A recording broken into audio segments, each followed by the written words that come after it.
சில பேரை இப்படி சொல்றது உண்டு, அடுத்தவங்களை அனுசரித்து நடந்துக்க தெரியல, அவன் என்ன சார் மனுஷன் அப்படிம்பாங்க. சக மனிதர்களோட எப்படி பழகிறது அப்படின்னு தெரியாததுனாலேயே பல பேர் இன்னைக்கு சங்கடப்பட்டுக்கிட்டு இருக்கிறாங்க. வசதி வாய்ப்பெல்லாம் சரியா இருக்கும், ஆனால் வாழ்க்கை சரியா இருக்காது. இன்னொருத்தர்கிட்ட எப்படி பேசுறது பழகிறதுங்கிறது தெரியாததுனால தான் இந்த அவஸ்தை. சரி, இந்த அவஸ்தை இல்லாமல் வாழறது எப்படி? இதுக்கு அனுபவசாலிகள் சில வழிமுறைகளை சொல்றாங்க. அதெல்லாம் என்னென்னங்கிறத இப்போ தெரிஞ்சுக்குவோம். முதல்ல நம்ம நாக்கு நம்ம கண்ட்ரோலில் இருக்கணும். வார்த்தைகளை கொட்டிவிட்டு அதுக்கப்புறம் அள்ள முடியாமல் கடந்து கஷ்டப்படக்கூடாது. எப்படி பேசுகிறோங்கிறதும் முக்கியம், பேசுகிறப்ப எப்படி முகத்தை வச்சிருக்கிறோங்கிறதும் முக்கியம். அன்பாக பேசினாலும் நல்லா இருக்கும், அப்படி பேசுகிறப்ப ஆதரவாக அவர் தோள் மேலே ஒரு கையை போட்டுக்கிட்டு பேசினா இன்னமும் நல்லா இருக்கும். ரெண்டாவது விஷயம், இன்னொருத்தர்கிட்ட பேசுகிறப்ப வாக்குறுதிகளை அள்ளி வீசக்கூடாது. கொடுக்குற வாக்குறுதி குறைச்சலாக இருக்கணும். அப்படி கொடுத்த வாக்குறுதியை கண்டிப்பாக நிறைவேற்றணும். நாம் ஒருத்தரை பாராட்டுறோம் அல்லது அவரை பற்றி அபிப்பிராயம் சொல்கிறோம்னா அது ஆக்கப்பூர்வமாக இருக்கணும். நம்ம பாராட்டு அல்லது விமர்சனம் அடுத்தவருடைய முன்னேற்றத்துக்கு உதவுறது மாதிரி இருக்கணும். நாம் சொல்கிறத கேட்டுட்டு அவன் தலையில் கையை வச்சுட்டு உட்காந்துடக்கூடாது. எப்பவும் உற்சாகமாக இருக்கணும், முகம் மலர்ச்சியாக இருக்கணும். மனுஷன் இருந்தால் வருத்தம், கவலை, ஏமாற்றம் எல்லாம் இருக்க தான் செய்யும். அதெல்லாம் மனசில் இருக்கட்டும். அந்த வருத்தமும் கவலையும் ஏமாற்றமும் சேர்ந்துக்கிட்டு நம்ம முகத்தில் இருக்கிற மலர்ச்சியை மூடி மறைக்கிறதுக்கு நாம் இடம் கொடுத்துடக்கூடாது.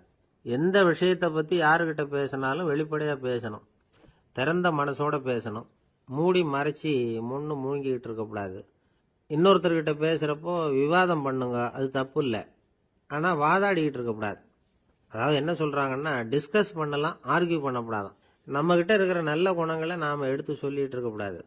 அந்த நல்ல குணங்களே நம்மளை பற்றி எடுத்து சொல்லணும், அது மாதிரி நடந்துக்கணும். அதே மாதிரி அடுத்தவங்க கிட்ட உள்ள கெட்ட குணங்களை பற்றி அவசியம் இல்லாமல் நாம் பேச வேண்டியதில்லை. உங்களை பற்றி யாராவது தப்பாக பேசுகிறாங்களா, அப்படி அவங்க பேசுகிறதுல உண்மை இல்லையா அப்படின்னா அதை நீங்கள் பொருட்படுத்த வேண்டியதில்லை, விட்டுடலாம், அது தானாக போயிடும். ஒரு 4-5 பேரோட பேசிக்கிட்டு இருந்தீங்கன்னா எல்லாருக்கும் முக்கியத்துவம் கொடுங்க, யாரையும் அலட்சியப்படுத்தாதீங்க. தமாஷா பேசலாம், ஆனால் அவங்க தமாஷ் அடுத்தவங்களை கேலி பண்ணுறதா இருக்கக்கூடாது. நமக்கு கிடைக்க வேண்டியது கிடைக்கலையே அப்படிங்கிற தவிப்பு நம்மகிட்ட இருக்கக்கூடாது, அது தேவையில்லை. உங்கள் செயல்பாடுகள் தெளிவாக இருக்கட்டும், பாராட்டு தானாக அவங்கள தேடிட்டு வரும்.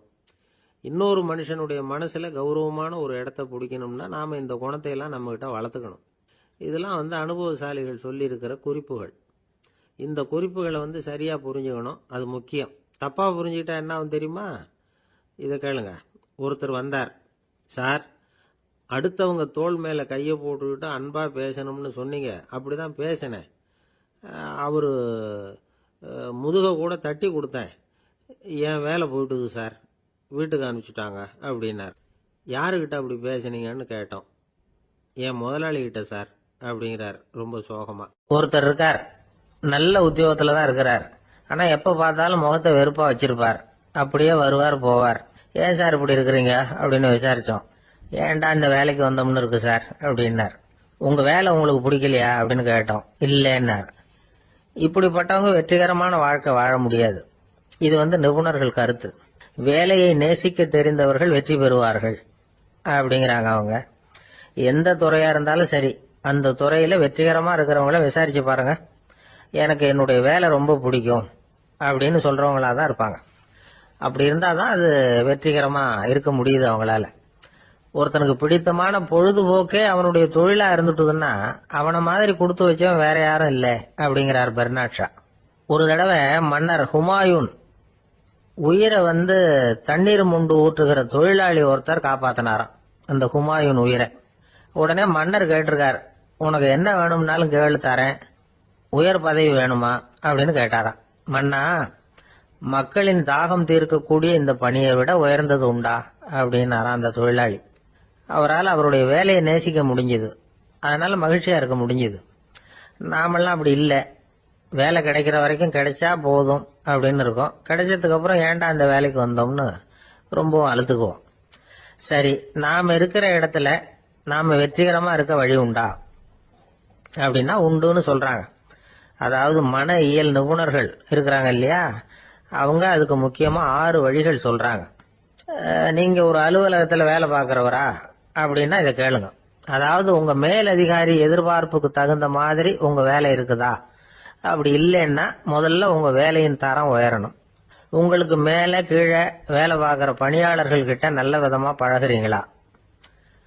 அந்த உறவு முறையில ஏதாவது குறை இருந்தா அதை கண்டுபிடிச்சு சரி பண்ணுங்க. நம்பிக்கைக்கு உரியவர் அப்படின்னு நீங்க பேர் எடுக்கணும். நீங்க எடுக்கிற முடிவு நல்ல முடிவா தான் இருக்கும் அப்படின்னு அடுத்தவங்க சொல்லணும். உங்க தோற்றத்துக்கு முக்கியத்துவம் கொடுங்க. இது மனம் உடல் ரெண்டும் சம்பந்தப்பட்டது. அதனால மனசையும் ஆரோக்கியமா வச்சிருக்கணும், உடம்பையும் ஆரோக்கியமா வச்சிருக்கணும். உங்களுடைய நிர்வாகம் செயல்படுற விதத்தை நல்லா புரிஞ்சு வச்சுக்கணும். உங்களுடைய நிர்வாகம் இப்போ ஒரு காரியம் செய்யுதுன்னு வச்சுங்க, ஏன் அப்படி செய்யுது, எதுக்காக அப்படி செய்யுது, அதனுடைய குறிக்கோள் என்ன, அது நீடிக்கிறதுக்கு காரணம் என்ன, இதையெல்லாம் தெரிஞ்சுக்கணும். சிரிப்புக்கு வஞ்சகம் பண்ணக்கூடாது. நல்லா சிரிக்கணும், அப்பதான் அது திரும்ப கிடைக்கும்.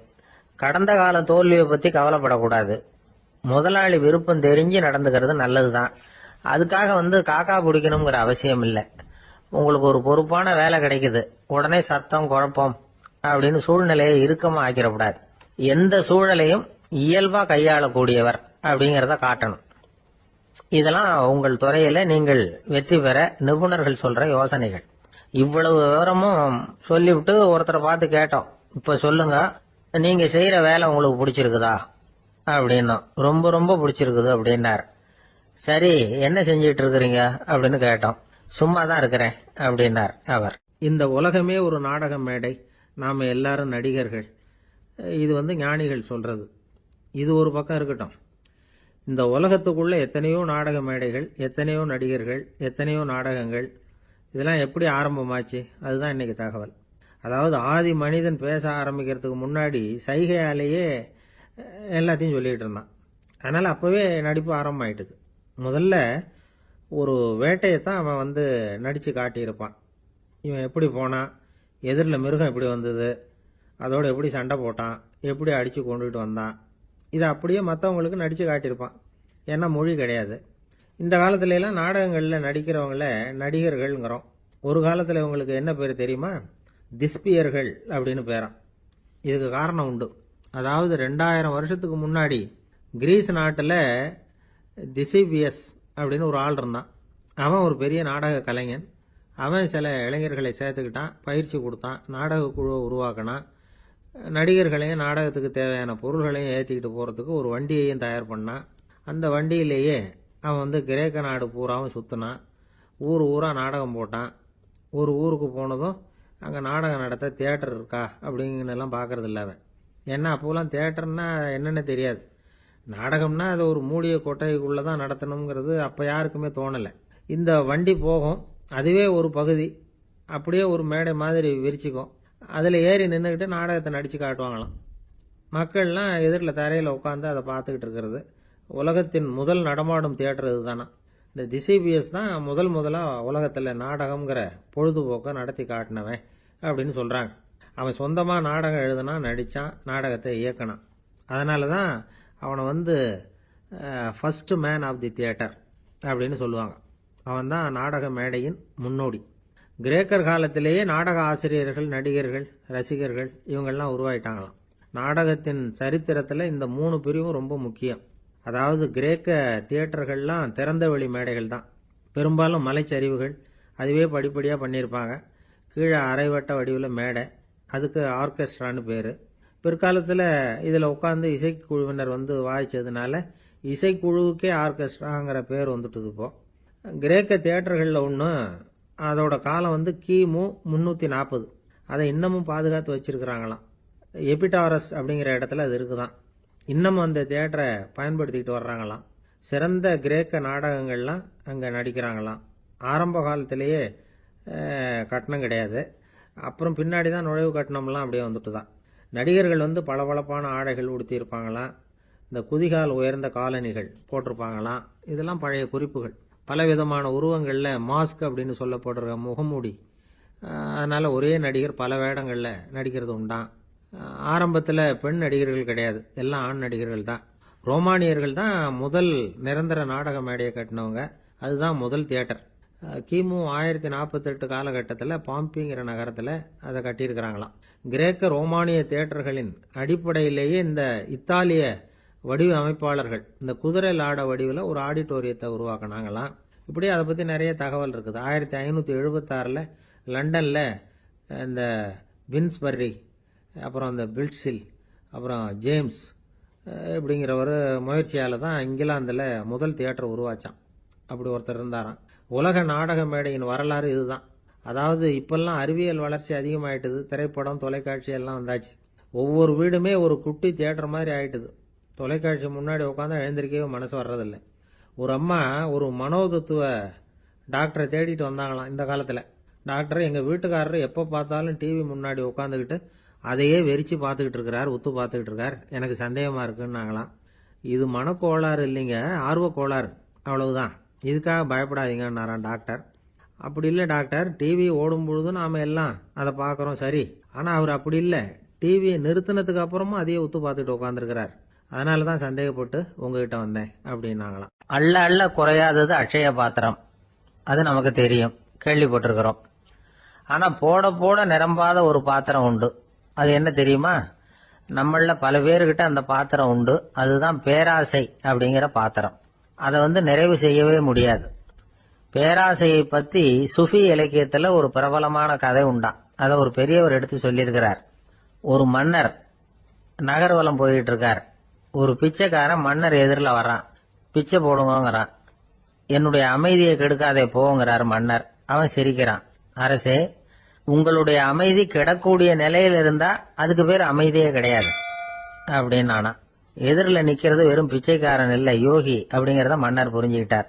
துறவியே, உங்களுக்கு என்ன வேணும்னாலும் கேளுங்க, கொடுக்கறேன்னாராம். அந்த துறவி மறுபடியும் சிரிக்கிறார். அரசே, உங்களால முடியாததையெல்லாம் கொடுக்க முடியும்னு சத்தியம் செய்யாதீங்க அப்படின்னார். மன்னருக்கு கோபம் வந்துட்டுது. என்ன இவர் இப்படி சொல்றாரு அப்படின்னு நினைச்சார். நகர்வலத்தை பாதியிலேயே நிறுத்தினார். வாங்க அரண்மனைக்குன்னார். துறவியை அழைச்சிக்கிட்டு அரண்மனைக்கு வந்துட்டார். துறவி தன்கிட்ட இருந்த பிச்சை பாத்திரத்தை நீட்டினார். இது நிறைய எனக்கு பொற்காசுகள் வேணும் அப்படின்னாராம். அவ்வளவுதானா, இது ஒரு பெரிய காரியமா அப்படின்னு கையை தட்டினாராம் மன்னர். ஒரு பெரிய தாம்பாளம் நிறைய பொற்காசுகள் சேர்ந்தது. அதை அள்ளி போட்டார். போட போட அந்த பிச்சை பாத்திரம் நிரம்பவே இல்லை. பொற்காசுகள் போட போட அவ்வளவையும் உள்ள வாங்கிக்கிட்டே இருக்குது. அரசாங்க கஜானாவே காலி ஆயிட்டுது. மூட்டை மூட்டையா பொற்காசுகளை கொட்டி பார்த்துட்டாங்க. அது முழுங்கிக்கிட்டே இருக்குது. கடைசி வரைக்கும் அந்த பிச்சை பாத்திரம் நிரம்பவே இல்லை. அரசர்கிட்ட இருந்த கர்வம் போயிட்டுது. அப்படியே பொத்துன்னு துறவி காலில் விழுந்தார். அப்போ அந்த துறவி சொன்னாராம், மன்னா, இந்த பிச்சை பாத்திரத்தை உங்களால மட்டும் இல்ல, வேற யாராலையும் நிரப்ப முடியாது. அதுக்கு என்ன காரணம்னா, இது சாதாரண பிச்சை பாத்திரம் இல்ல, பேராசைகளோட வாழ்ந்து செத்து போன ஒரு மனிதனின் மண்டை ஓடுது அப்படின்னாராம். பாருங்க, இதுதான் அந்த சுஃபி இலக்கிய கதை. செத்த பிறகும் நிறைவு இல்லைன்னா அது எப்பேற்பட்ட பேராசையா இருக்கும்னு யோசிச்சு பார்த்துங்க. நம்மால் ஒருத்தர் கல்யாணம் பண்ணிக்க பொண்ணு பார்த்துக்கிட்டு இருந்தார். அழகு, அறிவு, படிப்பு எதுவும் தேவையில்லை, பணம் மட்டும் இருந்தா போதும் அப்படின்னு பாக்குறவங்க கிட்ட எல்லாம் சொல்லி வச்சார். ரொம்ப நாளைக்கு அப்புறம் ஒரு பணக்காரர் கிடைச்சார். அவரு சொன்னார், இத பாருங்க, எனக்கு 20 வயசுல ஒரு மகள், அவளை நீங்க கல்யாணம் பண்ணிட்டா 2 லட்சம் பணம் கொடுப்பேன். 25 வயசுல ஒரு பொண்ணு, அவளை கல்யாணம் பண்ணிட்டா 2.5 லட்சம் தருவேன். 30 வயசுல ஒரு பொண்ணு இருக்கா, அவளை கல்யாணம் பண்ணிட்டா 3 லட்சம் தருவேன். என்ன சொல்ற அப்படின்னாராம். இவன் கொஞ்ச நேரம் யோசிச்சு பார்த்திருக்கான். அதுக்கப்புறம் மெதுவா அவரை நிமிர்ந்து பார்த்து, ஏன் சார், உங்ககிட்ட 50 வயசுல ஏதாவது பொண்ணு இருக்கா அப்படின்னு கேட்டான். ஒருத்தர் ரொம்ப அவசரமா வந்தார். சார், மனுஷன் நிம்மதியா இருக்கிறதுக்கு என்ன வழின்னு கேட்டார். சீக்கிரமா ஒரு கல்யாணத்தை பண்ணீங்க, எல்லாம் சரியா போடும் அப்படின்னோம். அவர் ஒரு மாதிரியா பார்த்தார். ஏற்கனவே எனக்கு கல்யாணம் ஆயிட்டுது சார், அதனால தானே நிம்மதியா இருக்கிறதுக்கு வழி கேட்கறேன் அப்படின்னார். சரி, இவர் ஒரு மாதிரியான கேஸ் அப்படின்னு நினைச்சுக்கிட்டு நம்மகிட்ட இருந்த ஒரு சின்ன புத்தகத்தை அவர்கிட்ட தூக்கி கொடுத்தோம். இதை படிச்சு பாருங்கன்னு. கல்யாணத்துக்கு பிறகும் சந்தோஷமா இருக்கிறதுக்கு என்ன வழி அப்படிங்கிற கேள்விக்கு அந்த புத்தகத்துல விளக்கம் இருந்தது. கணவன் மனைவிக்குள்ள சிக்கல் வராம இருக்கிறதுக்கு அதுல சில வழிகளை சொல்லி கொடுத்துருக்குறாங்க. அதெல்லாம் என்னென்ன அப்படிங்கறத இப்ப பார்க்கலாமா? குடும்பம்னு இருந்தா கோபம் வரதான் செய்யும். அது வந்துட்டு போட்டும் பரவாயில்ல. ஆனா அந்த கோபம் ஒரே நேரத்துல 2 பேருக்கும் வந்துடாம பாத்துக்கணும். ஒரு சமயத்துல யாராவது ஒருத்தர் தான் கோபப்படணும், அடுத்தவங்க அமைதியா இருக்கணும். அதுக்கப்புறம் இவர் அமைதியான உடனே அவங்க ஆரம்பிச்சுக்கலாம். கோபமா ஏதாவது சொன்னா உடனே கோபமா பதில் சொல்லக்கூடாது. கொஞ்சம் பொறுத்து கோபம் தீர்ந்த உடனே அந்த பதிலை சொல்லலாம். அப்போ பதில் கோபமா இருந்தா கூட அது அவ்வளவு பெருசா தெரியாது. அற்ப விஷயத்துக்கெல்லாம் காய்ச்சி மூச்சுன்னு கத்திட்டு இருக்கக்கூடாது. உங்க 2 பேருக்குள்ள ஒரு தர்க்கம் ஆரம்பமாயிட்டுதுன்னு வச்சுக்கோங்க, கடுமையா 2 பேரும் விவாதம் பண்றீங்க. உங்கள ஒருத்தர் இதுல ஜெயிக்கணும்னா அது நீங்களா இருக்க வேணாம், அடுத்தவங்க ஜெயிக்கிறதுக்கு நீங்க துணையா இருங்களேன். அப்படின்னா நீங்க கொஞ்சம் விட்டு கொடுக்கணும், அவ்வளவுதான்.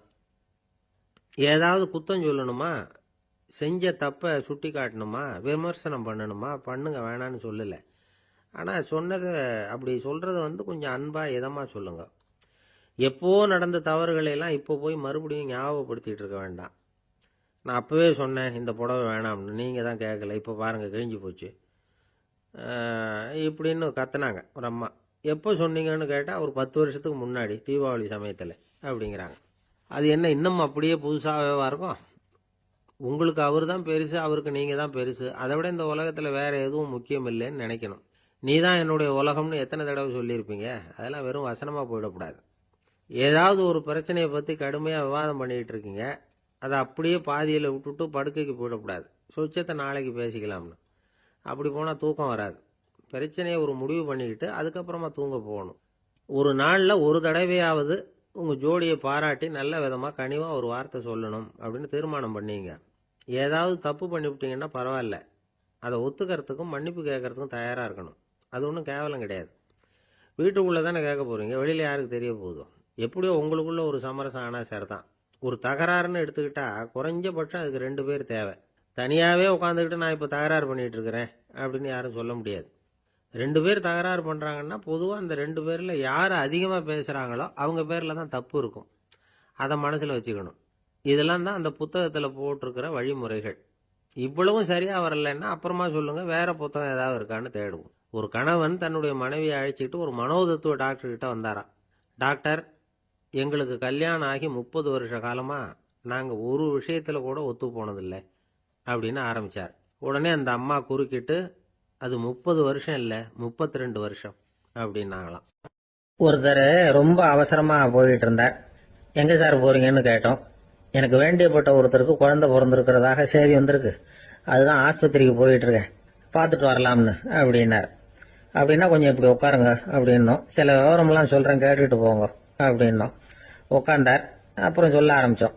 புதுசா பிறந்திருக்கிற ஒரு குழந்தைய பார்க்க போறதுன்னா அது சாதாரண விஷயம் இல்லை, அதுல ரொம்பவும் கவனமா நடந்துக்கணும். புது குழந்தைக்கு நோய் சுலபமா தொற்றும். முக்கியமா காற்று மூலமா பரவுற நோய்கள் சுலபமா வந்துடும். அதனால நமக்கு உடம்பு சரியில்லைன்னா குழந்தைய விட்டு கொஞ்சம் தள்ளியே இருக்கிறது தான் நல்லது. பெரியவங்களை பொறுத்த வரைக்கும் சாதாரணமா உள்ள ஒரு கிருமி கூட குழந்தைய பொறுத்த வரைக்கும் ரொம்ப மோசமான ஒரு கிருமியா இருக்கும். சில வெளிநாடுகள்ல எப்படி தெரியுமா, பிறந்த குழந்தை தூங்கிட்டு இருக்கிற ஒரு ரூமுக்கு போகணும்னா போறவங்க முகமூடி போட்டுக்கணும், காலணிகளை மாத்திக்கணும், அவ்வளவு சுத்தமா உள்ள போய் பார்த்துட்டு வரணும்.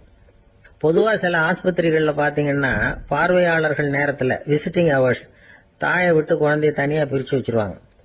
எதுக்குன்னு நினைக்கிறீங்க? அந்த நேரம் பல பேர் வருவாங்க போவாங்க, அவங்க கை கால் சுத்தமா இருக்காது. சுத்தம் இல்லாத கைகள் மூலமா கிருமிகள் பரவும். சுத்தம் இல்லாத கைன்னா மண்ணு தூசி படிஞ்சிருக்கிற கை மட்டும் தான் அர்த்தம் இல்லை. சாலையில கையை வீசிக்கிட்டு நடந்து வர்றீங்க, குழந்தைய பொறுத்த வரைக்கும் அது கூட சுத்தம் இல்லாத கை தான். தாயை தவிர மற்றவங்க குழந்தைய தூக்காம பாத்துக்கிறது நல்லது. தாய் கூட அளவோட கொஞ்சிறதோட நிறுத்திக்கணும். புதுசா ஒரு குழந்தைய பெற்றிருக்கிற பொண்ணுகிட்ட மற்ற தாய்மார்கள் ஏதாவது சொல்லிக்கிட்டே இருப்பாங்க. குழந்தைய அப்படி வளர்க்கணும் இப்படி வளர்க்கணும் அப்படின்னு ஏதாவது அட்வைஸ் பண்ணிக்கிட்டே இருப்பாங்க. இப்படி ஓவரா அறிவுரை பண்றது அந்த பொண்ணை குழப்பி விட்டுரும்.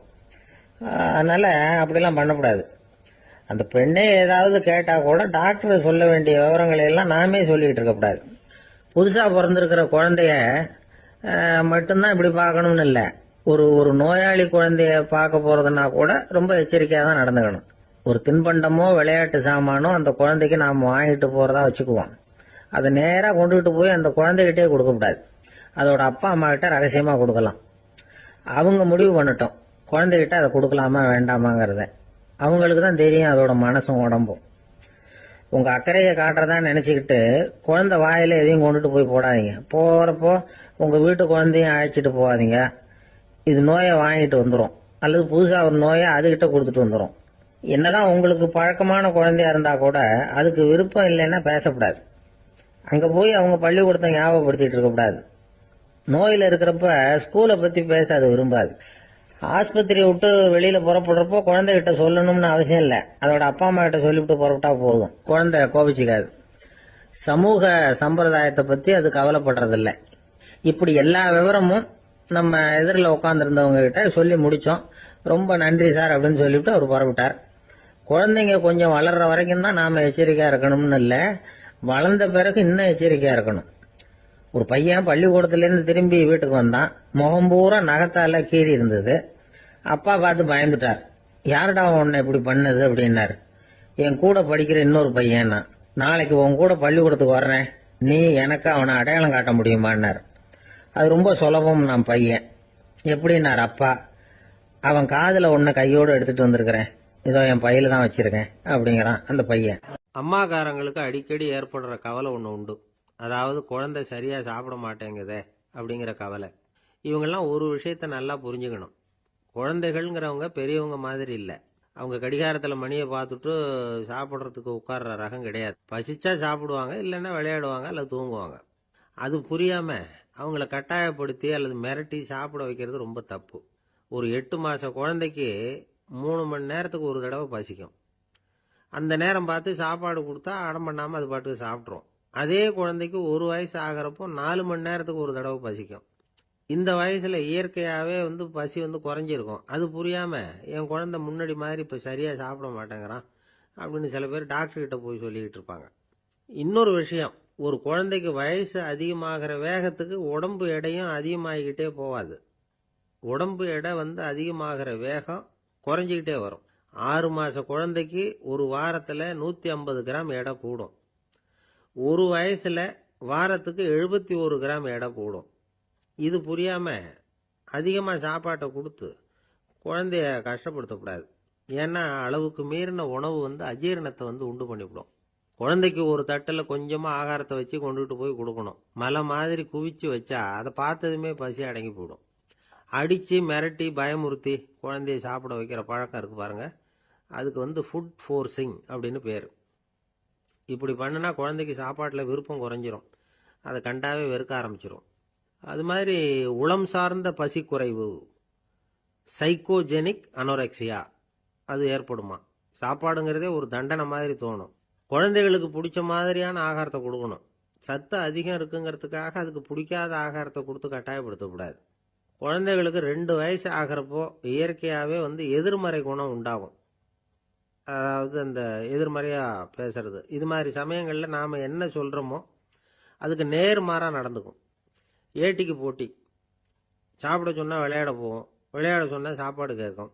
இதை புரிஞ்சுக்கிட்டு நடந்துக்கணும். குழந்தை சொன்ன பேச்சை கேட்கலேன்னு கோவப்படக்கூடாது. குழந்தை வளர வளர பிடிவாத குணம் வர்றது சகஜம். கேட்டதை வாங்கி கொடுத்தாதான் சாப்பிடுவேன் அப்படின்னு பிடிவாதம் பண்ணும். வாங்கி கொடுத்து விடுறது தான் உத்தமம். நீங்களும் அதுகிட்ட பிடிவாதம் பண்ணிட்டு இருக்கக்கூடாது. ஏன்னா கேட்டது கிடைக்கலையேங்கிற ஏமாற்றம் கூட குழந்தையோட பசியை குறைச்சிரும். கேட்டது கிடைச்சுட்டா பசி அதிகமாகும். கொடுத்ததை மலமலன்னு சாப்பிட்றோம். குழந்தைகளுக்கு கண்ட கண்ட நேரத்தில் சாப்பிட்றதுக்கு எதையாவது வாங்கி கொடுத்துக்கிட்டு இருந்தா சாப்பாட்டு நேரத்தில் சாப்பிடாம அடம் பண்ண ஆரம்பிச்சிடும். பள்ளிக்கூடம் போகிற பிள்ளைங்க காலை உணவை சரியாக சாப்பிட மாட்டாங்க. அச்சம், அவசரம், பரபரப்பு இதெல்லாம் தான் காரணம். பள்ளிக்கு புறப்படுறதுக்கு ஒரு 3/4 மணி நேரத்துக்கு முன்னாடியே சாப்பாடு போட்டுருங்க, அது சரியாக போடும். படிக்கிற குழந்தைகள் உடல் சோர்வு, மனச்சோர்வு இது காரணமாக கூட சாப்பிட மறுக்கிறது உண்டு. இப்போ உதாரணமாக சாயந்தரம் விளையாடி விட்டு வீட்டுக்கு வந்ததும் சாப்பிட சொன்னால் வேணாம்பாங்க. இது உடல் சோர்வு. ரொம்ப நேரம் வீட்டு பாடங்களை செஞ்சு முடித்த கையோடு சாப்பிட சொன்னாலும் அவங்களால சரியாக சாப்பிட முடியாது. இது உளச்சோர்வு, அதாவது மனச்சோர்வு. இதை தவிர குழந்தைகளுக்கு உடல்நல குறைவு ஏற்பட்டால் கூட சாப்பிட மறுக்கிறது உண்டு. சில மருந்து மாத்திரைகள் கூட பசியை குறைச்சிரும். அதனால் சரியாக தெரிஞ்சுக்கிட்டு குழந்தைகளை சாப்பிட வைக்கணும். அது புரியாமல் கையில் சாப்பாட்டு தட்டை வச்சுக்கிட்டு குழந்தைகளை விரட்டிக்கிட்டு அலையக்கூடாது. ஒரு சின்ன பையன் சொன்னான், எங்கள் அம்மா சாப்பாடு போடுறது தெரிஞ்சா நான் உடனே வீட்டை விட்டு வெளியில் ஓடி போடுவேன் அப்படின்னா. ஏன் அப்படி பண்ணுறேன்னு கேட்டோம். எங்கள் அப்பா கூட அது மாதிரி தான் சார் பண்ணுவார் அப்படிங்கிறான். ஒரு கடைக்கு போனேன், 5 ரூபா பணத்தை எடுத்து கொடுத்தேன். ஒரு தினசரி பத்திரிகையை கேட்டேன். அவரு உடனே அங்கே அடுக்கி வச்சிருந்த பத்திரிகையில் ஒன்று எடுத்து என் கையில் கொடுத்தார், வாங்கிக்கிட்டேன். மீதி பணத்தை எடுத்தார், அதையும் என் கையில் கொடுக்கணும்ல, கொடுக்கல. எதிரில் இருந்த பலகையில் வச்சு எடுத்துக்க சொன்னார். எப்பவும் அவர் அப்படிதான் பண்ணுவார். நானும் எடுத்துக்கிட்டு வந்துடுவேன். இவர் ஏன் இப்படி பண்ணுறாருங்கிறது எனக்கு ரொம்ப நாளாக ஒரு சந்தேகம். ஒரு நாள் அவர்கிட்டயே இதை கேட்டுவிட்டேன். ஏங்க, நீங்கள் உங்கள் கடைக்கு வந்து பொருள்கள் வாங்குறவங்களுக்கு நீங்கள் பாக்கி சில்லறையை கொடுக்குறப்போ பலகையில் வச்சு விட்றீங்க, கையில் கொடுக்க மாட்டேங்கிறீங்களே, ஏன் அப்படின்னு கேட்டேன். காசை கையில் கொடுத்தா நம்மகிட்ட இருக்கிற லட்சுமி போயிடுவா சார் அப்படின்னார். அதாவது பணம் செலவாயிடும் அப்படின்னு அர்த்தமா. இன்னொரு நண்பர், அவர் ஒரு நாள் வழக்கத்துக்கு மாறா ரொம்ப சோகமா உட்காந்துருக்கிறார். ஏங்க என்னாச்சு, ஏன் இப்படி கப்பலே கவிழ்ந்தது மாதிரி உட்காந்துருக்கிறீங்க அப்படின்னு கேட்டேன். கப்பலே கவிழ்ந்திருந்தா கூட நான் இப்படி கவலைப்பட மாட்டேன் சார், வேற ஒன்று நடந்து போச்சுன்னார். என்னன்னு கேட்டேன். என் உச்சந்தலையில பள்ளி ஒன்று விழுந்துட்டுதுன்னார். அதுக்காகவா இப்படி அப்படின்னு ஆச்சரியப்பட்டேன். ஆமாங்க, பள்ளி உச்சந்தலையில் விழுந்தா பலன் என்னன்னு பஞ்சாங்கத்தில் பார்த்தேன், மரணம்னு போட்டிருக்கு அப்படின்னு சொல்லிவிட்டு அவர் தொடர்ந்து கவலைப்பட ஆரம்பிச்சிட்டார். இப்படியும் ஒருத்தர், என் கூட வேலை பார்க்குற ஒருத்தர் எப்படி தெரியுமா, தினமும் வலது காலை வச்சு தான் ஆபீஸுக்கு உள்ள நுழைவார். என்னைக்காவது தவறுதலா இடது காலை வச்சு உள்ள வந்துட்டார்னா அன்னைக்கு பூரா மனசு சங்கடப்படுவார், எந்த வேலையும் சரியா ஓடாது. கேரம் போர்டு ஆடுற ஒருத்தர் எப்ப ஆட உட்காந்தாலும் ஸ்ட்ரைக்கரை கை தவறி கீழே விழற மாதிரி பண்ணி அதுக்கப்புறம் அதை எடுத்துக்கிட்டு ஆட உட்காருவார். ஏன்னா எப்போ ஒரு தடவை நிஜமாவே அது வந்து கை தவறி கீழே விழுந்திருக்குது, அன்னைக்கு பிரமாதமா ஜெயிச்சுட்டார். உடனே ஒரு முடிவுக்கு வந்துட்டார், கை தவறுனா லாபம் அப்படின்னு. அதுக்கப்புறம் அதையே பழக்கமாக்கிக்கிட்டார். பூனை குறுக்க போனா சகுனம் சரியில்லைன்னு நினைக்கிறவங்க உண்டு. ஆனா ஒருத்தர் எப்படி தெரியுமா, அவர் வெளியில கிளம்புற சமயம் பக்கத்து வீட்டு ரேடியோவில் மியாவ் மியாவ் பூனை குட்டின்னு பாட்டு சத்தம் கேட்டா கூட போதும், சகனம் சரியில்லைன்னு பிரயாணத்தை கேன்சல் பண்ணிவிடுவார். இப்ப இவ்வளவு எதுக்கு சொல்றோம்னா, அளவுக்கு மீறின சகுன நம்பிக்கைகள் இருக்கு பாருங்க, இதோட பயமும் சேர்ந்துகிட்டதுன்னு வச்சுக்கோங்க, இது ஒருத்தருடைய மனநிலையை பாதிச்சிடும். இது வந்து உளவியல் நிபுணர்கள் சொல்ற கருத்து. வாழ்க்கையே தடுமாற வச்சிரும். பாதுகாப்பு இல்லாத உணர்வு, ஒரு விதமான டிப்ரெஷன் மனநிலை, இதெல்லாம் தான் இதுக்கு காரணமா அமையலாம். சில பேர் காய்கறி நறுக்க கத்திய கையில் எடுத்தா கூட நேரம் சரியா இருக்கா அப்படின்னு பார்த்துட்டு தான் வேலையை ஆரம்பிக்கிறது வழக்கம். அறிவு தான் மனசுக்கு வாத்தியாரா இருக்கணும், அப்பதான் வாழ்க்கை வந்து நிம்மதியா இருக்கும். அறிவு வந்து மனசு சொல்றபடியெல்லாம் கேட்க ஆரம்பிச்சுட்டுதுன்னா இடைஞ்சல் தான். ஒருத்தருக்கு 7ஆம் நம்பர் தான் ராசியான நம்பராம். 7ஆம் தேதி தான் எந்த காரியத்தையும் ஆரம்பிப்பாராம். 7 எழுத்து வர்றது மாதிரி பேரை மாத்தி வச்சுக்கிட்டார். 7 மணிக்கு தான் தினமும் எழுந்திருப்பார். 7ஆம் நம்பர் வீட்டில் தான் குடியிருக்கார். கல்யாணம் கூட 7ஆம் தேதி தான் பண்ணிக்கிட்டார். அவர் ஒரு நாள் குதிரை பந்தயத்துக்கு போனாராம். குதிரையோட பேரையெல்லாம் பார்த்தார். ஒரு குதிரையோட பேர் 7 எழுத்துல அமைஞ்சிருந்தது. 7 தானே இவருக்கு அதிர்ஷ்ட நம்பர். அதனால உடனே அது பேர்ல பணத்தை கட்டினார். பந்தயம் நடந்தது. என்ன சார் ஆச்சுன்னு கேட்டாங்க. நான் பணம் கட்டின அந்த என்னோட குதிரை 7ஆவதா வந்து சேர்ந்தது சார் அப்படின்னாராம். ஒரு அரசனும் அமைச்சரும் ஒரு நாள் ரொம்ப சாவகாசமா பேசிக்கிட்டு இருந்தாங்களாம். அரசன் அமைச்சரை பார்த்து ஒரு கேள்வி கேட்டிருக்கார். ஏங்க அமைச்சரே, ஆசை இல்லாத ஒரு மனுஷனால இருக்க முடியுமா அப்படின்னு. ஏன் முடியாது, துறவி அப்படிங்கிறவங்கெல்லாம் அப்படிப்பட்டவங்க தானே அப்படின்னாராம் அமைச்சர். அவங்கெல்லாம் உண்மையிலேயே ஆசையை விட்டவங்க தானா அப்படின்னு கேட்டாராம் ராஜா. அப்படிதான் இருக்கணும் அப்படின்னாராம் அமைச்சர். அப்படின்னா ஆசையே இல்லாத ஒரு உண்மையான துறவியை நான் பார்க்கணுமேன்னார். அது என்ன பிரமாதம், அதுக்கு நான் ஏற்பாடு பண்ணுறேன் அப்படின்னு விட்டார் இவர். சொல்லிவிட்டு உடனே புறப்பட்டு போனார். அங்கங்கே தேடினார். அப்புறம் தான் அவருக்கு புரிஞ்சுது உண்மை துறவியை கண்டுபிடிக்கிறது எவ்வளவு கஷ்டமான காரியம்னு. இருந்தாலும் ராஜா கிட்ட சொல்லியாச்சே உண்மை துறவியை காட்டுறேன்னு. இப்போ என்ன பண்ணுறது, ராஜா கிட்ட சொன்னபடி நடக்கலைன்னா அவருக்கு கோபம் வந்துடும். அமைச்சர் ஒரு யோசனை பண்ணார். அவருக்கு ஒரு வழி தெரிஞ்சுது. அதுதான் சரின்னு முடிவு பண்ணார். அதாவது அந்த ஊரில் அவருக்கு தெரிஞ்ச நாடக நடிகர் ஒருத்தர் இருக்கிறார், நல்லா நடிப்பார். அவரை போய் பார்த்தார். இதை பாருப்பா, எனக்காக நீ ஒரு காரியம் செய்யணும்னார். என்னன்னு கேட்டார் அவர். நீ ஒரு துறவி மாதிரி கொஞ்ச நேரத்துக்கு நடிக்கணும். ராஜா வந்து உன்னை பார்த்துட்டு போகிற வரைக்கும் நடி, அது போதும். அதுக்காக உனக்கு 10,000 ரூபா தரேன் அப்படின்னார். அவர் எந்த காலத்தில் இவ்வளவு பணத்தை மொத்தமாக பார்த்துருக்கார். அதனால் உடனே சரின்னு ஒத்துக்கிட்டார். அமைச்சர் வந்து அரண்மனைக்கு திரும்பி வந்தார். என்ன அமைச்சரே, இன்னுமா ஒரு உண்மையான துறவி கிடைக்கலன்னார். உண்மையான துறவி ஒருத்தரை இப்போ தான் கொஞ்ச நேரத்துக்கு முன்னாடி பார்த்து பேசிவிட்டு வர்றேன். அவர் நம்ம ஊருக்கு வெளியில் குளத்தங்கரையில் உள்ள ஒரு ஆலமரத்துக்கு அடியில் உட்காந்துருக்கிறார் அப்படின்னார் இவர். அப்படின்னா உடனே புறப்படுங்க அப்படின்னார் ராஜா. பரிவாரங்களோடு புறப்பட்டார். அங்கே அந்த மரத்தடியில் அந்த ஆள் வேஷம் போட்டுக்கிட்டு துறவி மாதிரி உட்காந்துருக்கிறான். ராஜா நேராக போனார். அந்த துறவி காலில் பொத்துன்னு விழுந்து வணங்கினார். உடனே ராணியும் அவர் காலில் விழுந்தாங்க. அடுத்தபடியாக அமைச்சர் விழுந்தார். அவருக்கு தெரியும் இது நம்ம ஆள் தான்னு. இருந்தாலும் என்ன பண்ணுறது, நேரம். அப்புறம் பரிவாரங்கள்லாம் துறவி காலில் விழுந்து ஆசீர்வாதம் வாங்கிட்டாங்க. ராஜா அப்புறமா தங்கத்தட்டில் பொன்னையும் பொருளையும் வச்சு அந்த துறவிகிட்ட ரொம்ப பணிவாக நீட்டுறார். தாங்கள் தயவு பண்ணி இதை ஏற்றுக்கணும் அப்படின்னு வேண்டிக்கிட்டார். அந்த துறவி பற்று இல்லாமல் அதை பார்த்தார். எல்லாத்தையும் திறந்துவிட்ட எனக்கு இதெல்லாம் எதுக்காக அப்படின்னு சொல்லி அதை மறுத்துட்டாராம். ஆஹா, உண்மையான துறவியை பார்த்துட்டோம் அப்படிங்கிற ஆனந்தம் அரசருக்கு. ரொம்ப நிம்மதியாக திருப்தியாக திரும்பி வந்தார் அரண்மனைக்கு. அதுக்கப்புறம் அமைச்சர் யாருக்கும் தெரியாமல் அந்த துறவிகிட்ட ஓடினார். சொன்ன பிரகாரம் பணத்தை நீட்டினார். இந்தப்பா, நான் உங்ககிட்ட சொன்னபடி 10,000 ரூபா பணம் எடுத்துக்கோ அப்படின்னார். அந்த ஆள் ராஜா கிட்ட சொன்னது மாதிரியே எல்லாத்தையும் திறந்துவிட்ட எனக்கு இதெல்லாம் எதுக்காக வேணாம் அப்படின்னு விட்டாராம். நடித்த வரைக்கும் போதும்ப்பா, இனிமேல் இந்த நாடக வசனம்லாம் வேணாம், வேஷத்தை கலைச்சிரு, பணத்தை வாங்கிக்கோன்னார். இல்லைங்க, இது வேஷம் இல்லை, இது வசனமும் இல்லை, இது உண்மை.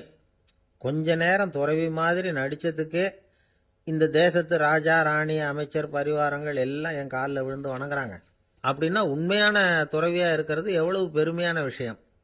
நான் உண்மையான துறவியாக ஆக போகிறேன், அப்படி முடிவும் பண்ணிட்டேன் அப்படின்னார் அந்த நடிகர். வேஷம் கூட எப்படிப்பட்ட விளைவுகளை உண்டு பண்ணுது பார்த்தீங்களா. நம்மால் ஒருத்தன் ரொம்ப வசதியாக தான் இருந்தான்.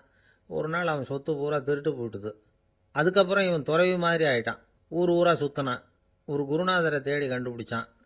அவர்கிட்ட சீடனாக சேர்ந்துக்கிட்டான். அவனை பார்த்து ஒருத்தர் கேட்டார், நீ உண்மையான சீடன் தானான்னு. இல்லைங்க, சீடன் மாதிரி நடிச்சுக்கிட்டு இருக்கிறேன் அப்படின்னா. அது குரு துரோகம் இல்லையா அப்படின்னு கேட்டார் அவர். இல்லைங்க, நான் பண்ணது குரு துரோகம் இல்லை, என் குரு பண்ணது தான் துரோகம். என்னுடைய பணத்தை கொள்ளையடிச்சது இவர் தான். அதை எங்கே வச்சிருக்காருன்னு கண்டுபிடிக்கிறதுக்காக தான் இவர்கிட்ட வந்து சீடனாக சேர்ந்துருக்கிறேன் அப்படின்னா. ஜவஹர்லால் நேரு பிரதமராக இருந்த சமயம் அவர் ஒரு தடவை சென்னைக்கு வந்திருக்கிறார். இங்கே சில முக்கிய நிகழ்ச்சிகளில் கலந்துக்கிறதுக்காக வந்திருந்தார். ஆளுநர் மாளிகையில் ஒரு நாள் ராத்திரி தங்கி மறுநாள் புதுடெல்லி புறப்படுறதாக ஏற்பாடு. நிகழ்ச்சியிலெல்லாம் முடிச்சுக்கிட்டு ஆளுநர் மாளிகையில் தங்கி இருக்கிறார். அன்றைக்கு இரவு படிக்கிறதுக்கு ஒரு முக்கியமான புத்தகம் அவருக்கு தேவைப்பட்டது. அந்த சமயத்தில் உலக அளவில் ஒரு முக்கியமான பொருளாதாரம் சம்பந்தமான ஒரு புத்தகம் வெளியாகி இருக்கிற விஷயம் அவருக்கு தெரியும். அந்த புத்தகம் மெட்ராஸுக்கு வந்திருக்குமா, அது இங்கே கிடைக்குமா அப்படின்னு விசாரிச்சிருக்கிறார் நேருஜி. அவர் இப்படி கேட்ட உடனே அங்கே இருந்தவங்கெல்லாம் ரொம்ப பரபரப்பாக செயல்பட ஆரம்பிச்சுட்டாங்க. முக்கியமான இடங்கள்ல எல்லாம் விசாரிச்சிருக்கிறாங்க, அந்த புத்தகம் உங்ககிட்ட இருக்கான்னு. சென்னையில் உள்ள கன்னிமாரா நூல் நிலையத்துக்கு எப்படியும் அந்த புத்தகம் வந்திருக்கணும் அப்படின்னு ஒரு நம்பிக்கை. அங்கே விசாரிச்சாங்க. அந்த புத்தகம் 2 நாளைக்கு முன்னாடி தான் அங்கே வந்திருக்குது அப்படிங்கிற விஷயம் தெரிஞ்சுது. உடனே எல்லாரும் அங்கே ஓடினாங்க. அவங்களுக்கு இன்னொரு சந்தேகம், புத்தகம் வந்திருக்கு சரி, அது இந்த சமயத்தில் வேற யாரும் படிக்கிறதுக்கு எடுத்துட்டு போயிருக்கப்படாதே அப்படிங்கிற சந்தேகம். இருந்தாலும் மனசுக்குள்ள ஒரு தைரியம், இப்படி ஒரு புத்தகம் வெளிவந்திருக்கிற விஷயமே நேருஜி சொல்லி தான் நமக்கே தெரியும். அதுவும் இல்லாமல் உலக பொருளாதாரம் சம்பந்தமான ஏதோ ஒரு புத்தகம் அது. அதை போய் இந்த நேரத்தில் அவ்வளவு ஆர்வமாக யார் எடுத்துகிட்டு போயிட போகிறாங்க அப்படிங்கிற தைரியம். இந்த தைரியத்தோடு அந்த நூல் நிலையத்துக்கு ஓடினாங்க. புத்தகத்தை தேடுனா அது கிடைக்கல, யாரோ எடுத்துகிட்டு போயிருக்கிறாங்க. நேருவுக்கு மட்டுமே தெரிஞ்சிருந்த அந்த புத்தகம் பற்றின விஷயம் சென்னையில் வேற ஒருத்தருக்கும் தெரிஞ்சிருக்குது. உடனே எல்லாரும் பரபரப்பா அந்த அதுக்குன்னு இருக்கிற ரிஜிஸ்டர் இருக்குல்ல, பதிவேடு, அதை புரட்டி பார்க்குறாங்க யார் எடுத்துகிட்டு போகிறாங்கன்னு தெரிஞ்சுக்கிறதுக்காக. எடுத்துகிட்டு போனவங்க அதில் கையெழுத்து போட்டிருப்பாங்கல்ல, அதை பார்த்து யாருன்னு தெரிஞ்சுக்கலாம் அப்படிங்கிறதுக்காக தான் அதை புரட்டுறாங்க. அதோ அந்த புத்தகத்தோட பேர் பக்கத்தில் அதை எடுத்துக்கிட்டு போனவங்க கையெழுத்து உத்து பார்க்குறாங்க எல்லாரும். அதில் போட்டிருக்குது பேர் CN அண்ணாதுரை அப்படின்னு எழுதியிருந்தது. அவர் தான் பேரறிஞர் அண்ணா. நேரு படிக்க விரும்பின ஒரு புத்தகத்தை அதே நேரம் படிக்க விரும்பின இன்னொரு தலைவர் இவர். படிக்கிறதுல அவருக்கு இருந்த ஆர்வத்தை நாம் தெரிஞ்சுக்கணும்னா அதுக்கு எவ்வளவோ சம்பவங்கள் இருக்கு. கடைசி காலத்தில் அவர் அடையாறு மருத்துவமனையில் படுத்திருக்கிறார். அவருக்கு ஒரு முக்கியமான அறுவை சிகிச்சை செய்ய வேண்டியிருக்குது அவசரமா. அமெரிக்காவிலிருந்து டாக்டர் மில்லர் வந்திருக்கிறார். அவர்கிட்ட கேட்குறார், டாக்டர் நாளைக்கே அறுவை சிகிச்சை செய்ய போறீங்களா அப்படின்னு. ஆமாங்கிறார் டாக்டர் மில்லர். நாளைக்கு மறுநாள் செஞ்சுக்கிறேனே அப்படின்னாரான் அண்ணா. ஏன் ஏதாவது நாள் பார்க்குறீங்களான்னு கேட்டிருக்கார். இல்லை, ஒரு புத்தகத்தை படிச்சுக்கிட்டு இருக்கிறேன், அதை நாளைக்குள்ளே முடிச்சிருவேன், அதுக்கப்புறம் நான் இறந்தாலும் கவலை இல்லை அப்படின்னாரான் இவர். அவர் தான் அறிஞர் அண்ணா. சங்ககால நூல்கள்லேருந்து சமீபத்தில் வந்த நூல்கள் வரைக்கும் எல்லாம் அவர் படிச்சிருக்கிறார். ஒரு திருமண விழாவில் அவர் பேசும்பொழுது சொன்ன விஷயம் இது. சங்க காலத்தில் காதலியை மணக்க விரும்புகிறவனுக்கு அவனுடைய தந்தை வீர சோதனைகள்லாம் வைப்பாரு. போய் புலிப்பல்லு கொண்டுகிட்டு வா, அப்போதான் என் பொண்ணை கொடுப்பேன் அப்படின்னு சொல்லுவார். காதலன் உடனே காட்டுக்கு போவான், ஒரு புலியை கொன்று அதனுடைய பல்லை கொண்டுகிட்டு வருவான். அதை வீர பதக்கத்தில் பதிச்சு அவனுக்கு மாமனார் சூட்டுவார் கல்யாண சமயத்தில். இப்போலாம் காதலன் கிட்ட அப்படி சொல்ல முடியாது. இப்போலாம் காதலன் கிட்ட காட்டுக்கு போய் புலிப்பல் கொண்டுகிட்டு வான்னு யாராவது சொன்னா புலி தான் மாப்பிள்ளையா வந்து சேரும் அப்படின்னார். அந்த ஆள் என்ன கண்ணா புண்ணான்னு திட்டிவிட்டான் சார், அதை நினைச்சா எனக்கு ரொம்ப வருத்தமா இருக்கு அப்படின்னு சொல்லி கவலைப்பட்டார் ஒருத்தர். இதுல கவலைப்படுறதுக்கு என்ன இருக்குது அப்படின்னார் ஒரு பெரியவர். அவர் ஒரு மகான். என்ன சார் இப்படி சொல்றீங்க, ஒருத்தர் நம்ம பார்த்து திட்டுனா வருத்தமா இருக்காதா அப்படின்னார். அது எப்படி வருத்தமா இருக்கும், திட்டுறதுங்கிறது என்ன, அது வெறும் சத்தம் தானே அப்படின்னார் அந்த பெரியவர். நம்ம ஆளுக்கு தலையை பிச்சுக்கலாம் போல இருந்தது. இருக்காதா பின்ன, நமக்கே அப்படி தானே தோணுது. அந்த பெரியவர் சொல்றது ரொம்ப பெரிய விஷயம். அதை நாம புரிஞ்சிக்க முயற்சி பண்ணலாம்னா நடைமுறை வாழ்க்கைக்கே அது ஒத்து வர்றது மாதிரி தெரிய மாட்டேங்குது.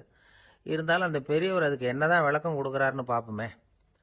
ஒரு ரயில் போயிட்டு இருக்கு, அதில் ஒரு சாது போயிட்டு இருக்கார். அந்த ரயில் அவர் ஹரித்வாரம் போயிட்டு இருக்கார். அவர் ரயிலில் ஏகப்பட்ட கூட்டம். நம்ம ஊர் ரயில் கேட்க வேணும், டிக்கெட் வாங்கிட்டு கொஞ்சம் பேர், வாங்காத கொஞ்சம் பேர். அது என்னத்துக்கு அனாவசியமாக டிக்கெட் அப்படிங்கிற நினைப்பில் பாதி பேர். இந்த கூட்டத்துக்கு மத்தியில் அந்த சாதுவும் போயிட்டு இருக்கிறார். உட்கார்றதுக்காக இருந்த இடத்துல ஒரு ஆள் படுத்திருக்கிறான், கொஞ்சம் முரட்டு ஆசாமி. அவன் காலு பக்கத்தில் கொஞ்சோண்டு இடம் பாக்கி இருந்தது. அந்த இடத்துல இந்த சாது உட்காந்துருந்தார். மெதுவாக உட்காந்துக்கிட்டார் போய். ஆனால் அந்த ஆள் ராத்திரி பூரா இவரை காலால் உதச்சிக்கிட்டே இருக்கிறான். அது இவருக்கு ரொம்ப அவமானமாக பட்டுது. அதனால் துக்கம் ஏற்பட்டுது. இருந்தாலும் அதை ஒரு மாதிரியாக சகிச்சுக்கிட்டே இவர் வந்து சேர்ந்தார். பொழுது விடிஞ்சது. அந்த சாது ஹரித்வார் வந்து சேர்ந்தார். அங்கே ஒரு பெரிய ஞானியை சந்திச்சார். ராத்திரி ரயிலில் அந்த ஆள் உதைச்சதையும் அதனால் தனக்கு ஏற்பட்ட துக்கத்தையும் இந்த சாது அந்த ஞானிகிட்ட சொன்னார். சொல்லிவிட்டு, ஏன் சுவாமி, எனக்கு துக்கம் ஏற்பட்டதே அது தப்பா அப்படின்னு கேட்டார். தவறுதான்னார் அந்த ஞானி. உனக்கு இன்னமும் தேக அபிமானம் போகலைங்கிறது தான் அது காட்டுது. அஷ்டாவக்கிரர் என்ன சொல்றார் தெரியுமா, உண்மையான ஞானி யாராவது தன்னை வந்தனை செய்தால் அதற்காக சந்தோஷப்பட மாட்டார், யாராவது நிந்தனை செய்தால் அதற்காக வருத்தப்பட மாட்டார் அப்படின்னு சொல்றார். நிந்தனைங்கிறது ஒரு ஒலி தான். தேகாபிமானம் இருக்கிற வரைக்கும் இந்த ஒலி நம்மளை வேதனைப்படுத்தும். நான் தேகம் இல்லை, ஆத்மா அப்படிங்கிற நினைவு இருந்தா இந்த ஒலி நம்மளை பாதிக்காது. மனு என்ன சொல்றார் தெரியுமா, ஒரு சாதகன் பாராட்டுதலை விஷம்னு நினைச்சு பயப்படணும், அவமானத்தை அமிர்தம்னு நினைச்சு சந்தோஷப்படணுங்கிறார். அவமானப்பட்டா கவலைப்படாம எப்படி இருக்க முடியும் அப்படின்னு தான் நமக்கு தோணும். அதனால தான் நம்மள யாரும் இதுக்கு உதாரணமா யாரையும் காட்ட முடியல. புத்தரையும் கபீரையும் உதாரணமா காட்டுறாங்க. அவங்களுக்கெல்லாம் அவமானம் ஏற்பட்டப்போ கவலையே படலையாம். புத்தரை அவமானப்படுத்தணுங்கிறதுக்காக கௌசாம்பி ராணி ஒரு இளம் பெண்ணை கொலை பண்ணி சடலத்தை புத்தர் குடிசைக்கு முன்னாடி போட சொன்னார். போட்டாங்க. புத்தர் தான் அந்த பொண்ணை கெடுத்து கொலை பண்ணி விட்டாருன்னு எல்லாரும் நினைச்சாங்க. ஆனா புத்தர் இதை பத்தி கவலையே படல. அப்புறமா உண்மை தெரிஞ்சதும் புத்தர் புகழ் இன்னும் அதிகமாயிட்டுது. ஒரு பெரிய சபையில ஒரு மோசமான பொண்ணு நுழைஞ்சி தனக்கும் கபீருக்கும் சம்பந்தம் உண்டுன்னு சொன்னா கபீர் கவலைப்படல. அவங்க மாதிரியெல்லாம் நாமளும் இருக்க கத்துக்கணும். நிந்தனை, அபகீர்த்தி, அவமானம் எல்லாம் ஆண்டவன் கொடுக்கிற பிரசாதம்னு நினைக்கணும் அப்படின்னு சொல்றார் அந்த ஞானி. இதை கேட்ட இந்த காலத்து ஆசாமி ஒருத்தர், நான் கூட அப்படிதான் சார், யாராவது அவமானப்படுத்தினா கவலைப்பட மாட்டேன். நேத்து கூட ஒருத்தர் என்ன பலார்னு அரைஞ்சுட்டார், நான் கொஞ்சம் கூட கவலைப்படல, பேசாம வந்துட்டேன்னார். ஏன் அப்படி வந்துட்டீங்க அப்படின்னு. அவர் அரைஞ்சதுலேயும் ஒரு அர்த்தம் இருந்தது, அதனால தான் அப்படி வந்துட்டேன்னார். ஏன் அரைஞ்சாருன்னு கேட்டேன். 10 வருஷத்துக்கு முன்னாடி 15 ரூபா அவர்கிட்ட கடன் வாங்கினேன், அதை கேட்டு கேட்டு பார்த்துட்டு கடைசியாக தான் அரைஞ்சார் அப்படின்னார். ஆண்டவனுடைய பிரசாதம் இவருக்கு அடிக்கடி கிடைக்கும் போல இருக்கு. ஒரு விவசாயி விதைக்கிறதுக்காக வயல்வெளி பக்கம் போறார். விதைகளை அள்ளி வீசினார். அப்ப என்ன ஆச்சுன்னா, சில விதைகள் பாதை ஓரத்தில் விழுந்தது, சில விதைகள் முள் செடிகள் மண்டி இருந்த புதருக்கு இடையில விழுந்தது, சில விதைகள் நல்ல நிலத்துல விழுந்தது. பாதை ஓரத்தில் விழுந்த விதை என்ன ஆச்சுன்னா, அதெல்லாம் பறவைகள் கண்ணில் போட்டுட்டுது. உடனே உட்காந்து கொத்தி தின்னுட்டு போட்டுது. அதிகமாக மண் இல்லாத பாறை பகுதியில் விழுந்த விதையெல்லாம் லேசா வேர் விட்டு முளைக்க ஆரம்பிச்சுது. அதுக்கப்புறம் வேறு கீழேயும் ஆழமாக போக முடியல, மேலேயும் சூரிய வெப்பம் அதிகம் தாங்க முடியல, எல்லாம் காஞ்சி கருகி போட்டுது. புதர் பகுதியில் சில விதைகள் விழுந்தது இல்லையா, முள் செடிகள் காடாக மண்டி போயிருந்தது. அதனால முளைச்சி வர்ற செடிக்கு நெருக்கடி அதிகமாக போட்டுது, சரியா வளர முடியல, விளைச்சலும் சரியா இல்லை. நல்ல நிலத்துல விழுந்த விதைகள் மட்டும் நல்லா முளைச்சது, நல்லா வளர்ந்தது, விளைச்சலும் பிரமாதமா இருந்தது. இந்த கதையை சொல்லிவிட்டு கேட்க செவியுள்ளோர் கேட்கட்டும் அப்படிங்கிறார் இயேசு பெருமான். ஆமா, இயேசு கடலில் நின்ற படகு ஒண்ணுல உட்கார்ந்துருக்கிறார். கடற்கரையில ஏராளமான மக்கள் உட்கார்ந்துருக்கிறாங்க. அந்த சமயத்துல தான் இயேசு ஓமைகள் மூலமா மக்களுக்கு பல உண்மைகளை சொல்லிட்டு இருக்கிறார். மக்கள் அந்த கதையை கேட்டுட்டு ஒன்றும் புரியாம முழிக்கிறாங்க. அதை கவனித்த இயேசு அந்த ஓமையை விளக்க ஆரம்பிச்சார். இதுல அந்த விதைக்கிறவர் தான் இறைவன். அவருடைய வார்த்தைகளை விதைக்கிறார். அந்த வார்த்தைகளை கேட்கிற மக்கள் அந்த விழுந்த விதைகள் மாதிரி 4 வகையானவர்கள். சில பேர் பாதை ஓரத்தில் விழுந்த விதைகள் மாதிரி. இறைவன் வார்த்தைகளை அவங்க கேட்கறாங்க, ஆனா தீய எண்ணங்கள் செய்கைகள் மூலமா விதைக்கப்பட்ட வார்த்தைகள் அழிஞ்சு போடுது. இறைவன் வார்த்தைகளை கேட்ட உடனே மகிழ்ந்து போய் உடனே சில பேர் அதை ஏத்துக்கிறாங்க. இவங்கெல்லாம் அந்த பாறை பகுதியில் விழுந்த விதைகள் மாதிரி. அதனால இவங்கெல்லாம் வேறு இல்லாதவங்க, கொஞ்ச காலத்துக்கு இறை வார்த்தைகளுக்கு கீழ்ப்படிந்து நடப்பாங்க. அதனால ஏதாவது இடைஞ்சல் ஏற்பட்டா உடனே தடுமாறுவாங்க, தங்கள்கிட்ட இருக்கிற நல்ல பண்புகளை விட்டுட்டு பாவ வழிகளுக்கு போயிடுவாங்க. முள் செடிகளுக்கு இடையில விழுந்த விதைகள் மாதிரி உள்ளவங்க யாருன்னா, இவங்களுக்கு உலக கவலை உண்டு, செல்வத்தின் மீது மயக்கம் உடையவர்கள், உலக ஆசைகள் இவங்களுக்குள்ள பூந்துடுறதுனால அங்க இருக்கிற நல்ல பண்புகள் மறைஞ்சு போயிடுது. அதனால அவங்களும் உபயோகம் இல்லாதவங்களா ஆயிடுறாங்க. நல்ல மனிதர்கள் நல்ல நிலத்துல விழுந்த விதைகளுக்கு ஒப்பானவர்கள். இவங்க இறை வார்த்தையை கேட்கறாங்க, அதை ஏத்துக்கிறாங்க, அவங்களும் நல்லபடியா வாழறாங்க, அடுத்தவங்களுக்கும் உபயோகமா இருப்பாங்க. இதுதான் இயேசு சொன்ன விளக்கம். நல்ல வார்த்தைகளை கேளுங்கள், நல்ல வார்த்தைகளை ஏற்றுக்கொள்ளுங்கள், அடுத்தவங்களுக்கு உபயோகமா இருங்க. இதுதான் பெரியவங்கள்லாம் நமக்கு சொல்லுகிற உபதேசம். ஒரு அப்பா தன்னுடைய மகனுக்கு உபதேசம் பண்ணார். இதை பாருப்பா, நல்ல வார்த்தைகளை கேட்கணும், எப்போதுமே மகன் அப்பா பேச்சை கேட்கறது நல்லது அப்படின்னாராம். நீ ஏதாவது ஒரு தப்பு பண்ணா என் தலையில ஒரு முடி நரைச்சி வெள்ளையா போடும்பா, நீ செய்யற ஒவ்வொரு தப்புக்கும் என் தலையில ஒவ்வொரு முடி வெள்ளையாயிடும் அப்படின்னாராம். பையன் யோசிச்சான், அப்பா இப்பதான் எனக்கு புரியுது, தாத்தாவோட தலைமுடி பூராவும் வெள்ளையா இருக்கிறதுக்கு என்ன காரணம்ங்கிறது எனக்கு இப்பதான் புரியுது அப்படின்னு. ஒரு ஆள் இருந்தான், நிறைய பணம் சம்பாதிச்சான், ஆனா செலவு பண்ண மனசு வரல, கருமி. அவன் என்ன பண்ணா, சேர்த்த பணம் பூராவையும் ஒரு மரத்தடியில புதைச்சி வச்சிருந்தான். வாரத்துக்கு ஒரு தடவை அந்த மரத்தடிக்கு வருவான், புதைச்ச இடத்த ஆவலோட பார்த்துக்கிட்டு இருப்பான், அதுக்கப்புறம் போயிடுவான். அவ்வளவுதான். ஒரு நாள் ஒரு திருடன் வந்தான், இவன் புதைச்சி வச்சிருந்ததெல்லாம் எடுத்துட்டு போட்டான். இது தெரிஞ்சு போச்சு. அந்த கருமி புலம்ப ஆரம்பிச்சுட்டான். இவன் புலம்பலை கேட்டதும் அக்கம் பக்கத்தில் இருந்தவங்க எல்லாம் ஓடி வந்தாங்க. என்ன விஷயம்னு விசாரிச்சாங்க. இவன் சொன்னான். ஒரு பெரியவர் கேட்டார், ஏப்பா வாரம் இந்த இடத்த பார்க்கறதாக சொன்னியே, எப்போவாவது இதுல இருக்கிற பணத்தை எடுத்து செலவு பண்ணிருக்கியா அப்படின்னு கேட்டார். நான் அப்பப்போ அதை பார்க்கறது தான் வழக்கம், அதை தொட்டதே இல்லைன்னு. அவன், சரி அப்படின்னா இப்பவும் நீ அதே மாதிரி வாரம் ஒரு தடவை இந்த இடத்த பார்த்துட்டு போகலாமே அப்படின்னாராம் அந்த பெரியவர். அதுவும் சரிதானே, எவ்வளவு காலமானாலும் அவன் அந்த பணத்தை எடுத்து செலவு பண்ண போறதில்ல. அப்படி இருக்கிறப்ப உள்ளே பணம் இருந்தாலும் ஒண்ணுதான், இல்லாம போனாலும் ஒண்ணுதான். இதுல இருந்து என்ன புரியுதுன்னா, ஒருத்தர்கிட்ட இருக்கிற பணத்தை கொண்டு அவர் பணக்காரரா ஏழையா அப்படின்னு முடிவு செய்யறது சரியில்லை. அந்த செல்வத்தை அனுபவிக்கிற திறன், பயன்படுத்துற திறன், அதை வச்சுதான் அவர் ஏழையா பணக்காரரா அப்படிங்கிறத நிர்ணயம் பண்ணணும். அதுதான் சரி. செலவு பண்ண தெரியாதவன் சேகரம் பண்ணிட்டே இருக்கிறதுனால என்ன பிரயோஜனம்? தலைமுடியே இல்லாதவன் தாராளமா சீப்புகளை வாங்கி சேகரம் பண்றது மாதிரி தானே இது. சில சமயம் செலவு பண்ண நாம தயாரா இருந்தா கூட அந்த செல்வம் நமக்கு பயன்படுறதில்ல. அரேபியாவில் ஒரு நகை வியாபாரி விலை உயர்ந்த முத்துக்களை எல்லாம் அவர் வச்சு வியாபாரம் பண்ணிட்டு இருந்தார். அவர் ஒரு சமயம் ஒரு பாலைவனம் வழியா போயிட்டு இருக்கிறார் ஒட்டகத்துல. அப்போ திடீர்னு கடுமையான புயல் வீச ஆரம்பிச்சுட்டுது. திசை தவறி இவர் எங்கேயோ வந்துட்டார். கூட வந்தவங்களையும் காணல, எங்க போனாங்களோ தெரியல. இவர் ரொம்ப பயந்து போய் அங்கேயும் எங்கேயுமா அலைஞ்சு திரியிறார். வழியே தெரியல, பசி கடுமையாயிட்டுது. ஒட்டகத்து முதுகுல ஒரு மூட்டை இருந்தது, அதை பிரிச்சு பார்த்தார். உள்ளே ஏதாவது இருக்கான்னு தேடி பார்க்குறார். அது வரைக்கும் கண்ணில் தட்டுப்படாத அபூர்வமான ஒரு பை கண்ணில் பட்டுது. ஆஹா, அதில் ஏதாவது சாப்பிட்றதுக்கு இருக்கும் அப்படின்னு நினச்சி ஆவலாக அதை பிரித்து பார்க்குறார். அந்த பையில் விலை உயர்ந்த முத்துக்கள் நிறைய இருந்துதான். அப்போ தான் அவர் நினைச்சாராம், விலை உயர்ந்த முத்துக்கள் கூட சாப்பிட்றதுக்கு உணவாக முடியாது அப்படிங்கிறத புரிஞ்சுக்கிட்டாராம். எந்த நேரத்தில் எது நமக்கு தேவையோ அது நமக்கு தாராளமாக கிடைக்கணும். அப்படி அது கிடைக்கிறதுக்கு நம்மக்கிட்ட இருக்கிற செல்வம் பயன்படணும். அது நமக்கும் பயன்படலாம், நம்ம மூலமாக அடுத்தவங்களுக்கும் பயன்படலாம். அதுதான் செல்வத்தின் பயன்.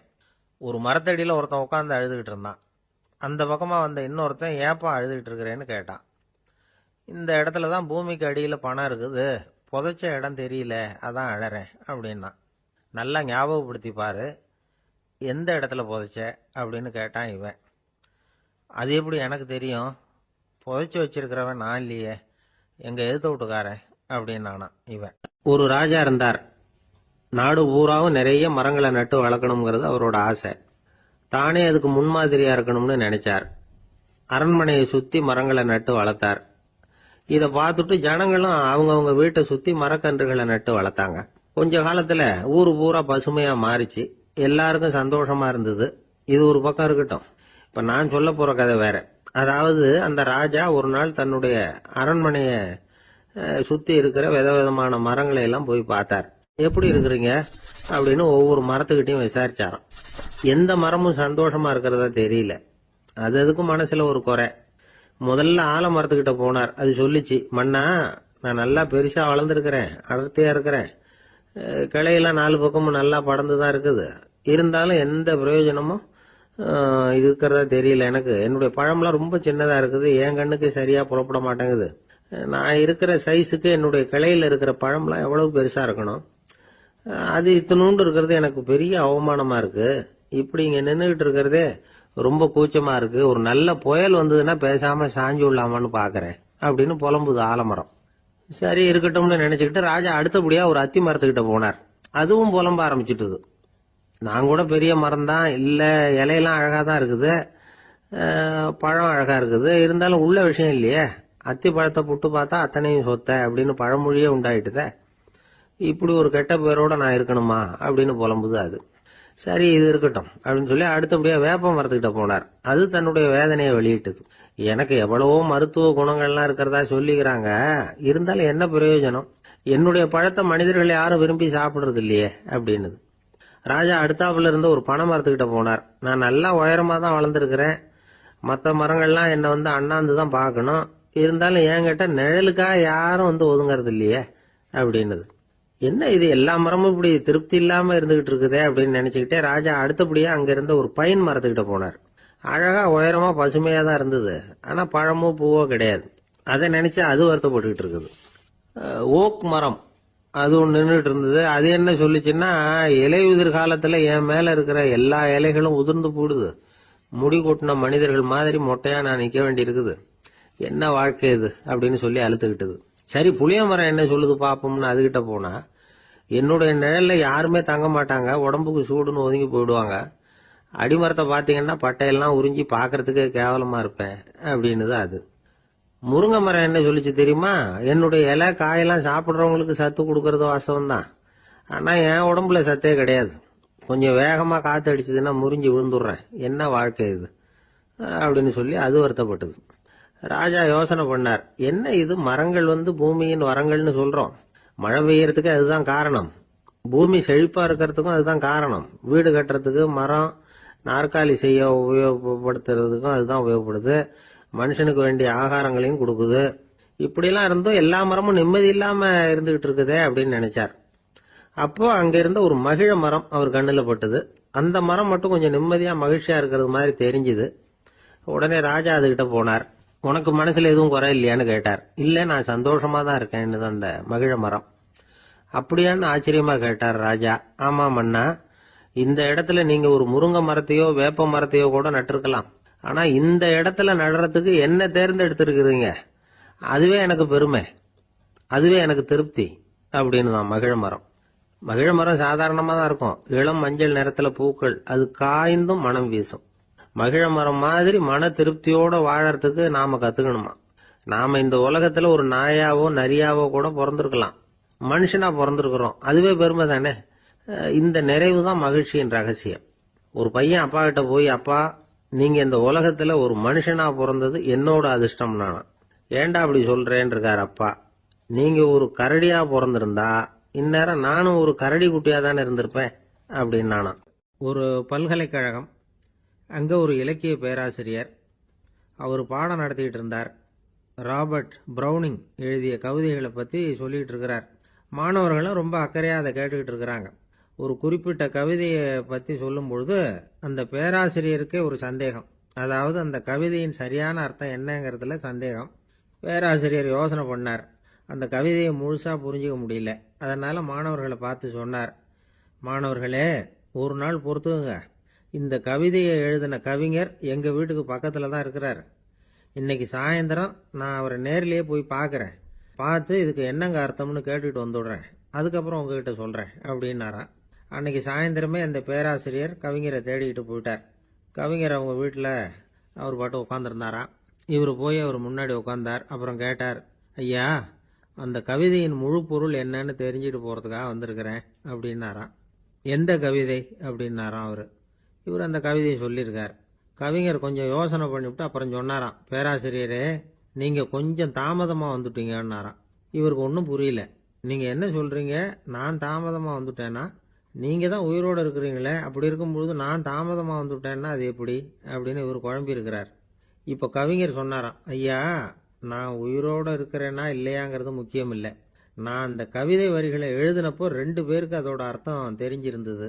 இப்போ ஒரே ஒருத்தருக்கு தான் அதோட அர்த்தம் தெரியும் அப்படின்னாராம். பேராசிரியர் யோசனை பண்ணியிருக்கார்.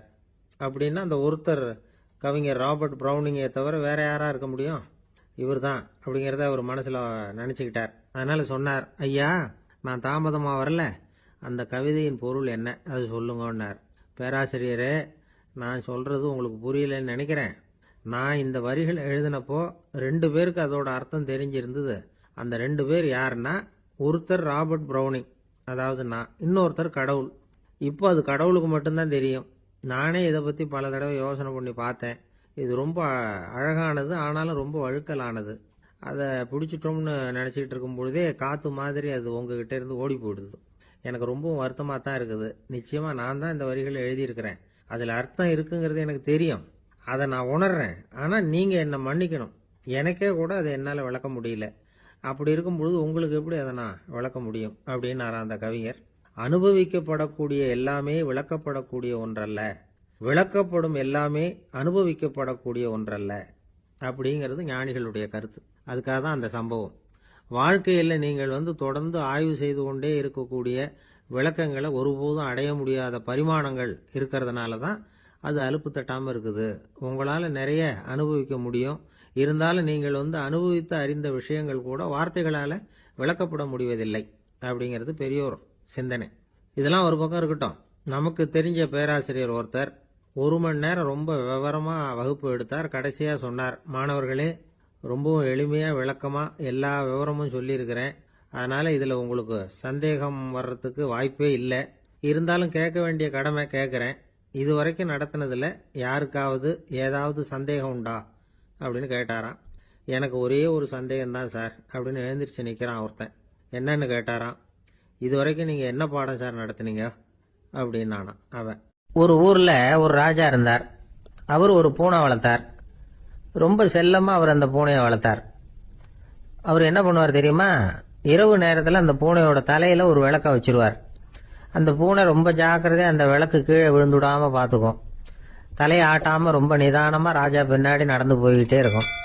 அந்த விளக்கு வெளிச்சத்துல எல்லா வேலைகளையும் செஞ்சிருவார். கையில ஒரு விளக்க தனியா எடுத்துட்டு போக வேண்டிய அவசியமே இல்லை. விளக்க தூக்கிட்டு போற வேலையை அந்த பூனை பாத்துக்கும். அதனால ராஜாவுக்கு அந்த பூனை மேல ரொம்ப பிரியம். மந்திரிகளையெல்லாம் கூப்பிட்டு அவங்க கிட்ட சொல்லுவார், பாத்தீங்களா இந்த பூனை எவ்வளவு விசுவாசமா நடக்குது, என் பேர்ல எவ்வளவு மரியாதை பாத்தீங்களா அதுக்கு அப்படிம்பார்.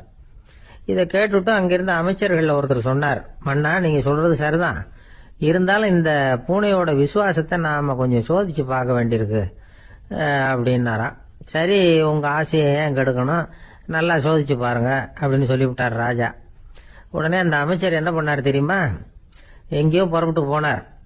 ஒரு 5-6 எலிகளை பிடிச்சிட்டு வந்தார். அரண்மனையில் ராஜா ஏதோ வேலை பார்த்துக்கிட்டு இருக்கிறாரு. பக்கத்தில் அந்த பூனை ரொம்ப பணிவாக நின்றுக்கிட்டு இருக்குது. அது தலையில் விளக்கு எரிஞ்சுக்கிட்டு இருக்கு. அமைச்சர் தான் பிடிச்சிட்டு வந்த எலிகளை அந்த பூனை பார்வையில் படுறது மாதிரி எதிரில் விட்டார்.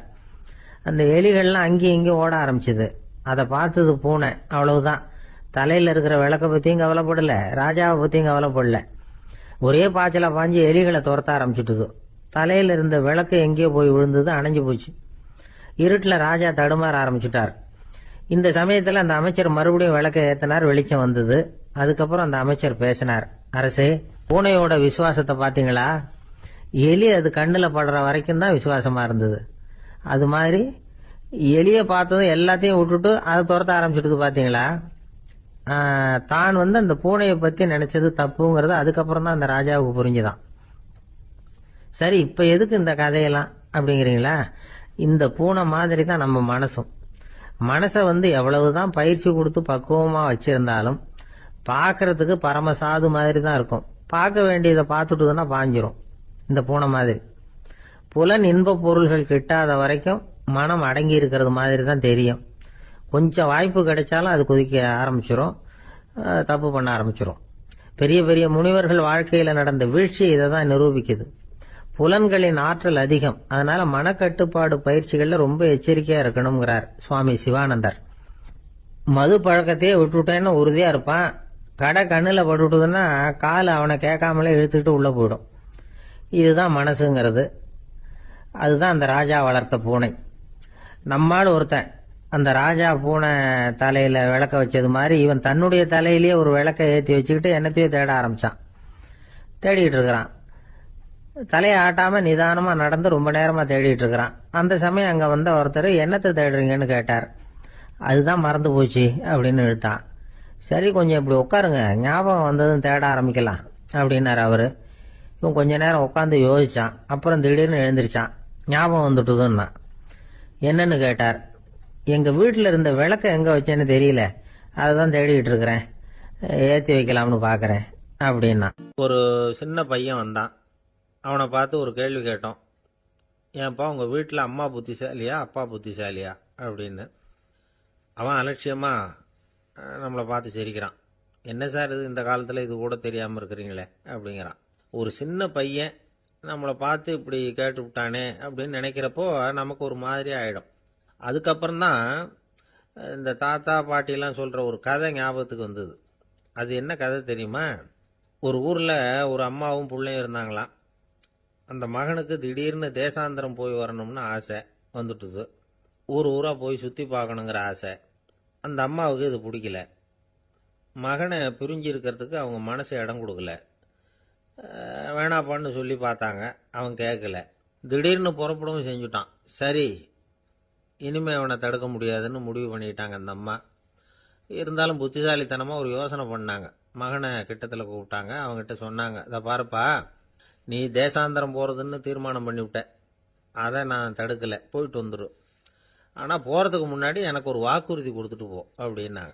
போகிறப்போ ராத்திரியாக இருந்தாலும் பகலாக இருந்தாலும் சரி, புளிய மரத்து நிழலில் தான் தங்கணும். திரும்பி வர்றப்போ இரவும் பகலும் நீ வேப்ப மரத்து நிழல்லே தங்கணும் அப்படின்னாங்க. சரி, அப்படியே செய்கிறேன்னு சொல்லி வாக்குறுதி கொடுத்தான் பையன். புறப்பட்டு போனான். போகிற வழியில் புளிய மரத்து நிழல்லே தங்கினான், தூங்கினான். அப்படி போய்கிட்டே இருந்தான். 7வது நாள் அவன் உடம்பு சுகம் இல்லாமல் போயிட்டுது. ரொம்பவும் பலவீனமாயிட்டான். இனிமேல் நடக்க முடியாதுங்கிற நிலைமை வந்துட்டுது. யோசிச்சு பார்த்தான். சரி, இதுக்கு மேலே போக வேண்டாம் அப்படின்னு முடிவு பண்ணிட்டு திரும்பி வர ஆரம்பிச்சுட்டான். திரும்பி வர்றப்போ வழியில் வேப்ப மரத்து நிழலையே தங்கி தங்கி வந்தான். நாளுக்கு நாள் உடம்பு சரியாக வந்துட்டுது. 7வது நாள் வீட்டுக்கு சேர்றான். உடம்பு பழையபடியே கலகலப்பாயிட்டுது. பூர்ண சுகம். தேசாந்திரம் போன பையன் திரும்பி வந்துட்டானே அப்படின்னு அந்த அம்மா ஆச்சரியப்படலை. ஏன்னா அவங்களுக்கு தெரியும் இப்படி ஆகும்னு. பையன் சீக்கிரமா திரும்பி வரணுங்கிறதுக்காகத்தான் அவங்க அந்த யோசனையை சொன்னாங்க. என்ன விஷயம்ங்கிறதையும் அவங்களே சொன்னாங்க. மகனே, புளிய மரத்து நிழல் உடம்புக்கு உஷ்ணத்தை கொடுக்கும், சீக்கம் உண்டாக்கும். அதனால நீ தொடர்ந்து புளிய மரத்து நிழலில் தங்கினாவே நோய்க்கு ஆளாயிட்ட. அதனால பயணத்தை முடிச்சுக்கிட்டு திரும்பி வரணுங்கிற முடிவுக்கு வந்துட்ட. திரும்பி வர்றப்போ நீ தங்கினது வேப்ப மரத்து நிழல், அது உடம்புக்கு குளிர்ச்சியை தரக்கூடியது, நோயை தீர்க்கக்கூடியது. அதனால சுகமாக வீட்டுக்கு சேர்ந்துட்டேன். உன்னோட தேசாந்திர பயணத்தை தடுக்கிறதுக்காக தான் இப்படி பண்ணினேன் அப்படின்னாங்களாம் அந்த அம்மா. பார்த்தீங்களா அம்மாவோட புத்திசாலித்தனத்தை? அப்பாவாக இருந்தால் இப்படியா பண்ணுவார்? ஒரு அப்பா பையன்கிட்ட 10 ரூபா கொடுத்து இதை எடுத்துக்கிட்டு அடுத்த ஊருக்கு போய் அங்கே இருக்கிற மாமா கிட்ட இதை கொடுத்துட்டு வாடா, வழியில் எங்கேயாவது மரத்தடியில் படுத்து தூங்கி விடாதே அப்படின்னு எச்சரிக்கை பண்ணி அனுப்புனாராம்.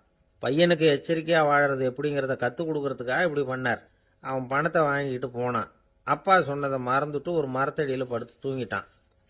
அவனுக்கு தெரியாமல் அவன் பின்னாடியே போன அப்பா அவன் கையில் இருந்த அந்த 10 ரூபாயை நைஸாக எடுத்துகிட்டு வந்துட்டார். அவன் பையில் தானே வச்சிருந்தான், அது தெரியாமல் எடுத்துகிட்டு வந்துட்டார். அவன் தூங்கிக்கிட்டு இருக்கான். எடுத்துகிட்டு ஒரு மறுபடியும் வீட்டுக்கு வந்துட்டார். பையன் மூழ்கிக்கிட்டு பையை தடவி பார்க்குறான், பணத்தை காணும். அழுதுகிட்டே திரும்பி வந்தான். அப்பா கிட்ட விஷயத்த சொன்னான். அப்பா சிரிச்சுக்கிட்டே சொன்னார், அதுக்கு தான்ப்பா ஆரம்பத்திலேயே எச்சரிக்கை பண்ணினேன், இனிமேலாவது நீ ஜாக்கிரதையாக இருக்கணும் அப்படிங்கிறதுக்காக தான் இப்படி பண்ணினேன். அந்த பணம் எங்கேயும் போயிடல, நான் தான் அதை உனக்கு தெரியாமல் எடுத்து வச்சிருக்கிறேன். இதோ பாரு அப்படின்னு சொல்லிட்டு சைடு பாக்கெட்டில் கையை விட்டா அது ஓட்டையாக இருக்குது. அதை எவனோ ஏற்கனவே கத்திரிச்சு எடுத்துகிட்டு போட்டான். இப்போ அப்பா முகத்தில் அசடு வழிஞ்சுதான். வாழ்க்கையில் சில சந்தர்ப்பங்களில் நாம் சில அவமானங்களை சந்திச்சே தீர வேண்டியிருக்கு. என்ன பண்ணுறது, காலம் அப்படி. அவமானப்படுறவங்க உடனே அடங்கி போயிடுறது தான் உலக வழக்கம். அவமானப்பட்டால் உடனே சீறி எழறவங்களும் உண்டு. ஆனால் அதையே ஒரு சவாலாக எடுத்துக்கிட்டு முன்னுக்கு வர்றவங்களும் சில பேர் இருக்கிறாங்க. அவங்க ரொம்ப அபூர்வம். இன்னைக்கு மனோதத்துவ நிபுணர்கள்லாம் என்ன சொல்கிறாங்க தெரியுமா? அவமானப்பட்டுட்டா உடனே அடங்கி போயிடக்கூடாதான். அதையே ஒரு சவாலாக எடுத்துக்கிட்டு மனசில் ஒரு வைராக்கியத்தோட முயற்சி பண்ணினா வாழ்க்கையில் எல்லாரும் முன்னேறலாம். அவமானம்ங்கிறத நாம் வைராக்கியமாக மாற்றிக்கணும். அதுதான் வெற்றிக்கு வழி. ராமர் இந்த பூமியில் பிறந்ததே ஒரு வைராக்கியத்தினால தான் சார் அப்படின்னார் ஒருத்தர். எப்படிங்க அது அப்படின்னு கேட்டேன். அவர் சொன்னார், தசரதருக்கு ராமர் குழந்தையா பிறக்கணும், அப்போ தான் இங்கே இருக்கிற கஷ்டங்கள்லாம் நீங்கும் அப்படின்னு சர்வ லோகமும் எதிர்பார்த்துக்கிட்டு இருக்குது. ஆனால் அவர் எப்போ பிறப்பார் அப்படின்னு யாருக்கும் தெரியல. அந்த காரியம் சீக்கிரம் நடக்கணுமே, அதுக்கு என்ன பண்ணுறது? நாரதர் வந்தார் ஒரு நாள் தசரதரை தேடி. தசரதா, உனக்கு ஒரு செய்தி தெரியுமான்னு ஆரம்பித்தார். அவர் எப்பவும் இப்படித்தானே ஆரம்பிக்கிறது வழக்கம். என்ன விஷயம்னு கேட்டார் தசரதர். தசரதா, நீ அடிக்கடி உன்னோட தேரில் ஏறிக்கிட்டு தேவலோகத்துக்கு போற, அங்கே போற வர்ற எல்லாம் பண்ணிட்டு இருக்க, எல்லாம் சரி. தேவலோகத்திலையும் உன்னை நல்லபடியாக தான் வரவேற்கிறாங்க. தேவேந்திரன் உன்னை பிரியமாக அழைச்சிட்டு போய் தன்னுடைய அரியாசனத்திலேயே தனக்கு பக்கத்திலேயே உட்கார வைக்கிறான். நீயும் சந்தோஷமாக உட்காந்து பேசிவிட்டு வந்துடுற. ஆனால் நீ இங்கே வந்ததுக்கு அப்புறம் அங்கே என்ன நடக்குது தெரியுமா உனக்கு அப்படின்னாரான் நாரதர். என்ன நடக்குது எனக்கு ஒன்றும் தெரியலையே அப்படின்னாரான் தசரதர். நாரதர்கிட்ட கிட்டத்தில் கேட்டிருக்கார், கொஞ்சம் சொல்லுங்க என்னது அப்படின்னு. அவர் நெருங்கி வந்தாராம் நாரதரும். மெதுவாக அவர் காதோட காதாக சொன்னாராம். அதாவது நம்ம பாஷையில் சொல்லப்போனால் பற்ற வைக்கிறார். நீ அங்கே தேவேந்திரங்கிட்ட உட்காந்து பேசிவிட்டு வந்த பிறகு நீ அங்கே உட்காந்துருந்த அரியாசனத்தை தண்ணி ஊற்றி கழுவி சுத்தப்படுத்துகிறாங்க. நீ என்ன அந்த அளவுக்கு சுத்தம் இல்லாத ஆளா, தினம் குளிக்காமையா இருக்கிற அப்படின்னாராம். தசரதருக்கு இது ரொம்ப அவமானமாக போயிட்டுது. அப்படியே செய்கிறாங்க அப்படின்னாராம். ஆமாம், நீ வேணும்னா நான் சொல்கிறது உண்மையா இல்லையா அப்படின்னு சோதனை பண்ணி பார்த்துக்கோ அப்படின்னாரான் நாரதர். உடனே தசரதர் இதுக்காகவே புறப்பட்டு தேவலோகம் போனார். அங்கே வழக்கம் போலவே இவரை கூப்பிட்டு உட்கார வச்சு பேசிக்கிட்டு இருந்தான் தேவேந்திரன். கொஞ்ச நேரம் பேசிக்கிட்டு இருந்துட்டு சரி நான் கிளம்புறேன்னு புறப்பட்டார். சரி, அவனும் வாசல் வரைக்கும் வழி அனுப்பி வச்சுட்டு உள்ளே போயிட்டான். தசரதர் வெளியில் கொஞ்ச நேரம் மறைஞ்சி இருந்துட்டு மெதுவாக உள்ளே எட்டி பார்த்தார் என்ன நடக்குதுன்னு. நாரதர் சொன்னது உண்மைதான். தசரதர் உட்கார்ந்திருந்த ஆசனத்தை அங்கே 2 தேவர்கள் கழுவி சுத்தப்படுத்திக்கிட்டு இருக்கிறாங்க. தசரதரால் இதை தாங்கிக்க முடியல. அவருக்கு ரொம்ப அவமானமாக போச்சு. நேராக கிடுகிடுன்னு தேவேந்திரங்கிட்டே போனார். நான் உட்கார்ந்திருந்த இருக்கையை சுத்தம் பண்ணுறியே, நான் என்ன அந்த அளவுக்கு பாவியா அப்படின்னு கேட்டார். ரொம்ப கோபமாக கேட்டார். தசரதரே, மனுஷனுக்கு 3 கடன்கள் உண்டு. தேவ கடன், ரிஷி கடன், பித்ரு கடன். இதை தீர்க்காதவன் பாவியாகிறான். இதில் மகனை பெறுவதால் தான் பித்ரு கடன் தீரும். உனக்கு மகன் கிடையாது, அதனால நீ பாவியாகிற. பாவி உட்கார்ந்திருந்த இடம்ங்கிறதுனால அதை சுத்தம் செய்ய வேண்டியது எங்கள் கடமை அப்படின்னு நானும் தேவேந்திரன். இந்த இடத்துல தசரதருக்கு ஏற்பட்ட அவமானம் ஒரு வைராக்கியமா மாறிச்சு. தேவேந்திரனே கேட்டுக்கோ, ஒரு மகனை பெற்ற பிறகுதான் இந்த சபையில மறுபடியும் அடி எடுத்து வைப்பேன் அப்படின்னு சொல்லிவிட்டு போயிட்டாராம். போய் புத்திர காமேஷ் யாகம் பண்ணார், புத்திரர்கள் பிறந்தார்கள். இந்த கதையில உள்ள கருத்து என்னன்னா, தேவேந்திரன் தசரதரை அப்படி அவமானப்படுத்தலைன்னா அவருக்கு இப்படி ஒரு வைராக்கியம் பிறந்திருக்குமா? யோசிச்சு பார்க்கணும். நமக்கு ஏற்படுகிற சில அவமானங்களையும் வைராக்கியமா மாத்தி